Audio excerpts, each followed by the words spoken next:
부조와 선지자 제17장 야곱의 도망과 유랑. 에서의 분노로 인하여 죽음의 위협을 당한 야곱은 도망자가 되어 아버지의 집을 나서기는 했지만 그는 아버지의 축복은 지니고 다녔다. 이삭은 그에게 언약의 약속을 새롭게 하고 그것의 후계자로서 메소포타미아에 있는 그의 어머니의 집안에서 아내를 구하라고 하였다.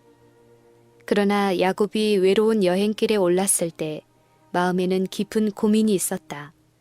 그는 손에 지팡이만 쥔 채 거친 떠돌이 족속들이 살고 있는 지방을 통과하여 수백 리를 여행해야 하였다. 가책과 겁에 질린 그는 성난 형이 자신을 따라오지 못하도록 사람들을 피하였다. 그는 하나님께서 그에게 주시기를 목적하신 축복을 영원히 잃어버릴까봐 두려워하였다. 게다가 사단은 가까이서 그를 시험하려고 하였다. 둘째 날 저녁에 그는 아버지의 장막에서 멀리 떨어져 있는 자신을 발견하였다. 그는 자신이 쫓겨난 사람이라는 것을 느끼고 이 모든 재난이 자신의 잘못된 행동으로 인하여 자신에게 이르렀다는 것을 알았다. 절망의 어두움이 그의 영혼을 억눌러 그는 기도할 용기조차 없었다. 그러나 그는 심히 외로워서 전에는 결코 느껴보지 못했던 하나님의 보호의 필요를 느꼈다. 깊은 겸비로 눈물을 흘리며 그는 자신의 죄를 자복하고 그가 완전히 버림을 당하지 않았다는 어떤 증거를 간청하였다. 그래도 그의 번민하는 마음은 위안을 찾지 못하였다. 그는 자신감을 다 잃어버리고 그의 조상의 하나님이 자신을 버리셨다고 두려워하였다. 그러나 하나님께서는 야곱을 버리지 않으셨다. 그분의 긍휼은 여전히 과오를 범하고 의심이 많은 당신의 종에게 미치고 있었다. 주께서는 자비롭게도 야곱이 바로 필요로 한 구주를 나타내 보이셨다. 그는 범죄하였으나 하나님의 은총을 회복할 수 있는 길이 나타난 것을 보았을 때 그의 마음은 감사로 충만하였다. 여행에 지친 그 방랑자는 돌을 베고 땅에 누웠다. 그는 잠들었을 때 꿈속에서 밝고도 빛나는 사닥다리를 보았는데 그것은 땅에서 하늘까지 닿았다. 그 사닥다리 위에는 천사들이 오르락 내리락 하고 있었다. 그 위에는 영광의 주께서 계시고 하늘에서 그분의 음성이 들렸다. 나는 여호와니 너의 조부 아브라함의 하나님이요 이삭의 하나님이라. 그가 유랑자요 도망자의 신세로 누워있던 땅의 모든 족속이 너와 네 자손을 인하여 복을 얻으리라는 보증의 말씀과 함께 그와 그의 자손에게 주어졌다. 그 약속은 아브라함과 이삭에 주어졌으며 이제 이것은 야곱에게 반복되었다. 그리고 그가 당면한 외로움과 고통을 특별히 고려하여 안위와 격려의 말씀도 같이 주어졌다. 내가 너와 함께 있어 네가 어디로 가든지 너를 지키며 너를 이끌어 이 땅으로 돌아오게 할지라. 내가 네게 허락한 것을 다 이루기까지 너를 떠나지 아니하리라. 주께서는 야곱을 에워쌀 악한 가마와 그가 당할 위험을 아셨다. 그분께서는 자비로써 이 회개하는 도망자에게 장래를 열어 보이시고 그가 자신에 관한 하나님의 목적을 깨달아서 우상 숭배자들과 간악한 자들 가운데 홀로 있게 될 때에 그에게 분명히 닥쳐올 유혹들을 저항할 준비를 하게 하셨다. 그가 목표로 삼아야 할 높은 표준이 항상 그의 앞에 있을 것이었다. 그리고 그를 통하여 하나님의 목적이 성취되고 있다는 인식은 그를 신실하게 되도록 끊임없이 자극할 것이었다. 이 이상 가운데서 구속의 경륜이 야곱에게 나타나는데 완전하지는 않았으나 그 당시 그에게 필요되는 부분만큼만 나타났다. 그의 꿈 가운데 그에게 나타난 신비스러운 사닥다리는 그리스도께서 나다나엘과의 대화 가운데서 언급하신 것과 동일한 것이었다. 그분께서는 하늘이 열리고 하나님의 사자들이 인자 위에 오르락 내리락 하는 것을 보리라고 말씀하셨다. 사람이 하나님의 정부에 반역하기 전까지는 하나님과 사람 사이에 자유스러운 교통이 있었다. 그러나 아담과 하와의 죄가 하늘과 땅을 분리시켰으므로 사람은 창조주와 교통할 수 없었다. 그러나 세상은 소망 없는 상태로 홀로 내버려지지 않았다.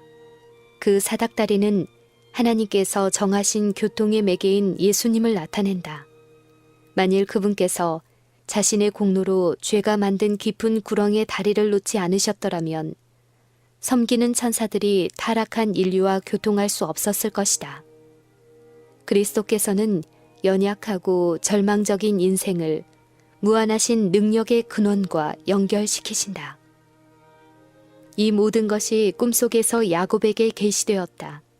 비록 그의 마음이 그 즉시에는 계시의 일부분만을 이해하였을지라도 이 크고 신비스러운 진리는 그가 일평생 연구할 과제이었으며 그가 이해할 수 있게 차츰차츰 밝혀졌다. 야곱은 밤의 깊은 고요 가운데서 잠에서 깨었다. 그 계시의 빛나는 형상들은 사라져버렸다.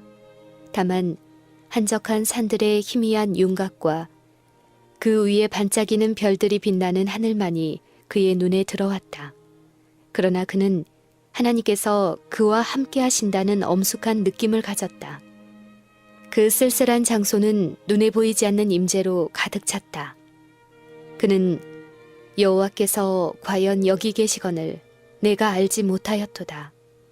이곳이여 다른 것이 아니라 이는 하나님의 전이요 이는 하늘의 문이로다 라고 말하였다. 야곱이 아침에 일찍 일어나 배기하였던 돌을 가져 기둥으로 세우고 그 위에 기름을 부었다. 중대한 사건을 기념하는 습관에 따라 야곱은 그가 이 길을 지나갈 때마다 이 거룩한 곳에 머물러 주를 예배하기 위하여 머무르려고 하나님의 자비에 대한 기념비를 세웠다. 그리고 그는 이곳을 베델, 곧 하나님의 전이라고 불렀다.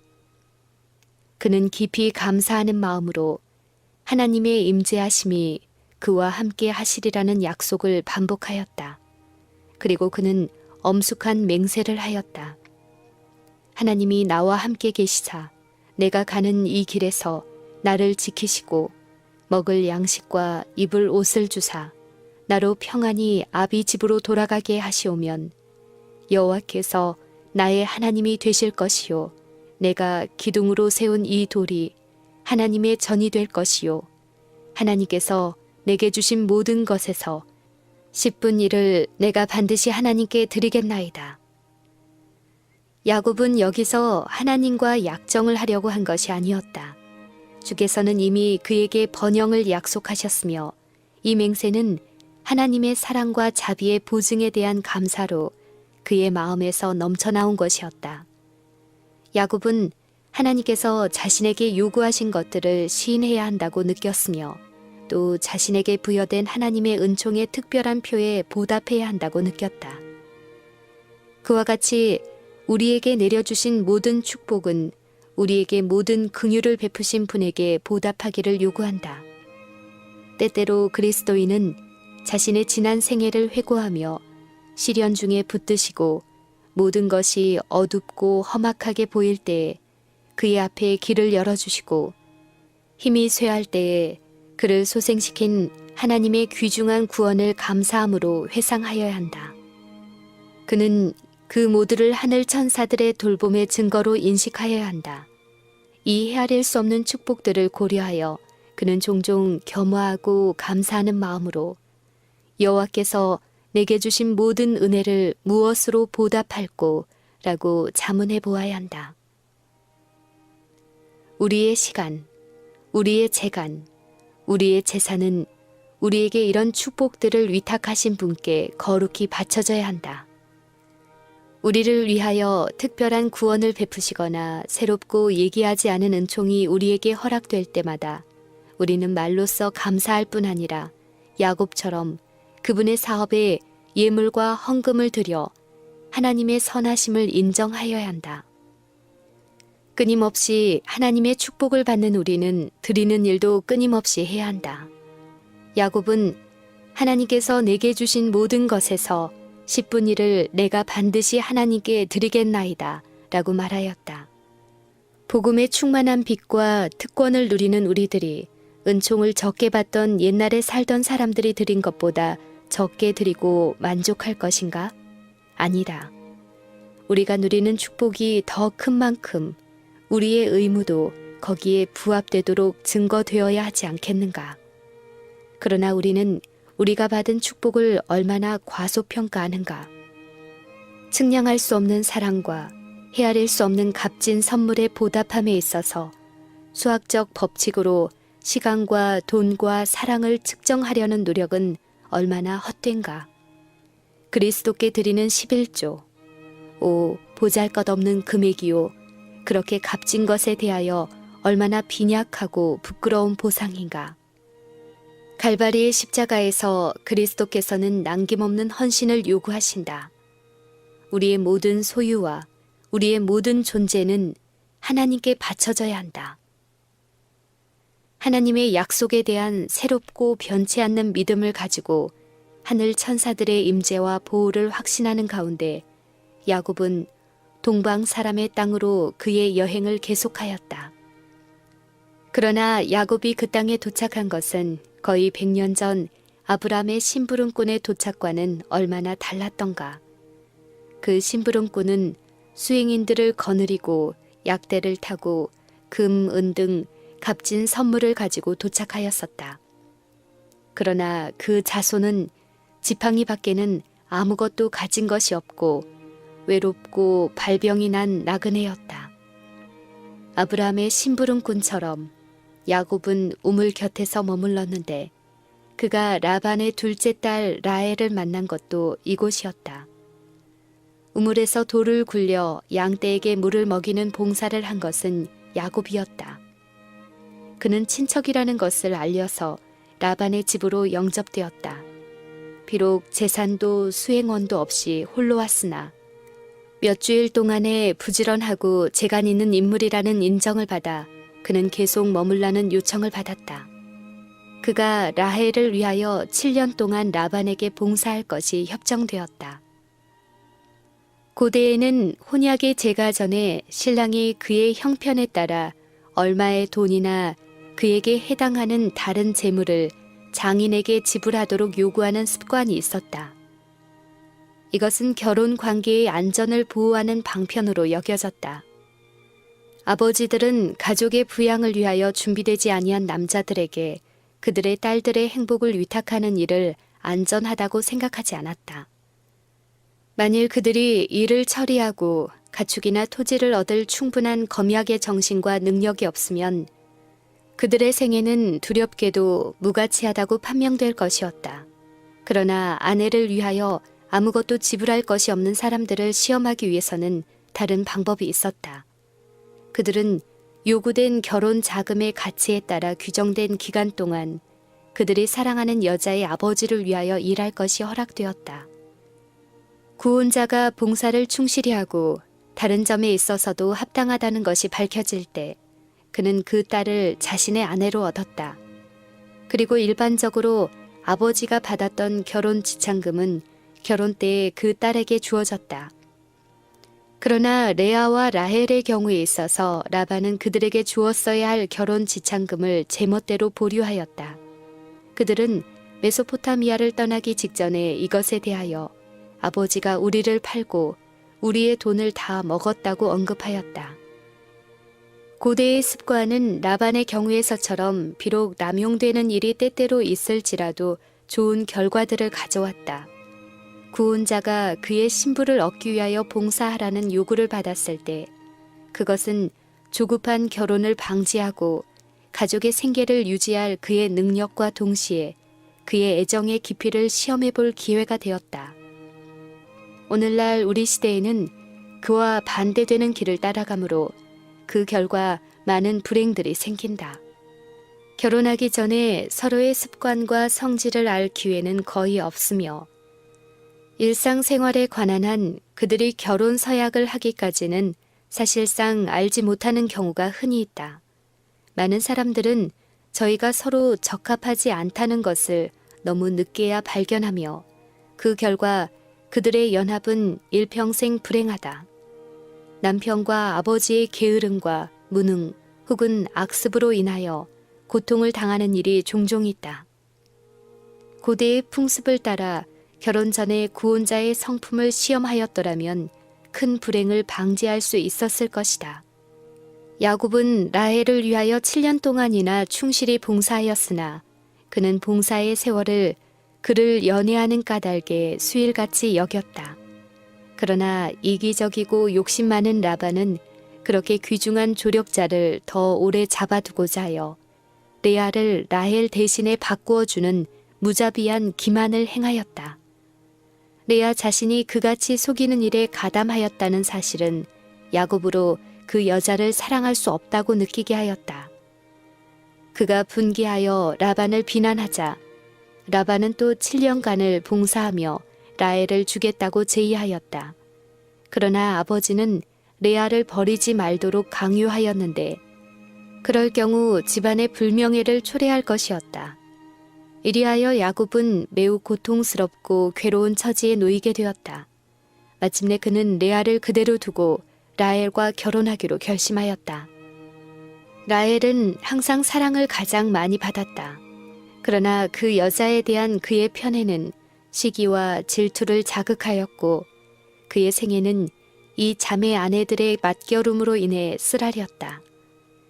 20년 동안 야곱은 메소포타미에 체류하면서 라반을 위하여 일하였으나 라반은 친족 간의 유대를 돌아보지 않고 그들의 관계에서 오는 모든 이익을 자기 자신만이 취하였다.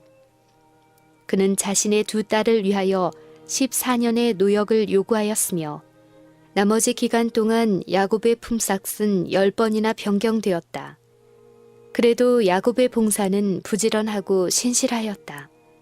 그들의 마지막 회견에서 그가 라반에게 한 말은 가혹한 주인의 이익을 위하여 그가 어떻게 꾸준히 일하였는가를 생생하게 묘사한다.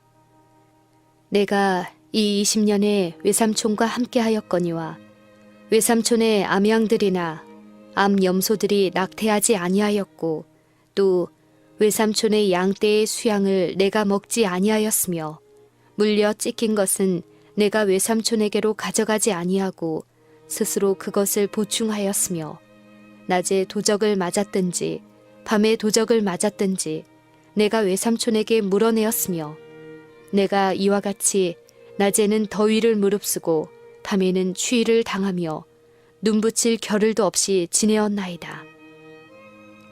목자는 낮이나 밤이나 그의 양떼를 지켜야만 하였다. 그 양떼들은 강도들과 무수한 야수들의 위험에 처하였다. 그들은 잘 보호받지 못한 양떼들을 자주 약탈하였다. 라반의 많은 양떼들을 돌보기 위하여 야곱은 많은 조력자들을 데리고 있었으나 그 모든 양떼들의 책임은 자기 자신이 지고 있었다. 건조한 계절에는 목말라 죽지 않도록 보호하고 가장 추운 계절에는 밤에 내리는 심한 서리에 떨지 않도록 보호하기 위하여 연중 어떤 때는 몸소 양떼들과 함께 있어야 할 필요가 있었다. 야곱은 목자장이었고 그가 고용한 종들은 수하의 목자들이었다. 만일 어떤 양이 없어지면 목자장이 손해를 보았다. 만일 양떼가 번성하지 아니하면 그는 그 양떼를 돌보도록 책임을 맡긴 종들을 불러 엄히 문책하였다. 부지런하며 수고를 아끼지 않는 목자의 생애와 그의 책임하에 맡겨진 무력한 동물에 대한 그의 부드러운 동정심은 영감받은 성경 기자들로 말미암아 복음의 가장 귀중한 어떤 진리를 설명하는 데 사용되었다.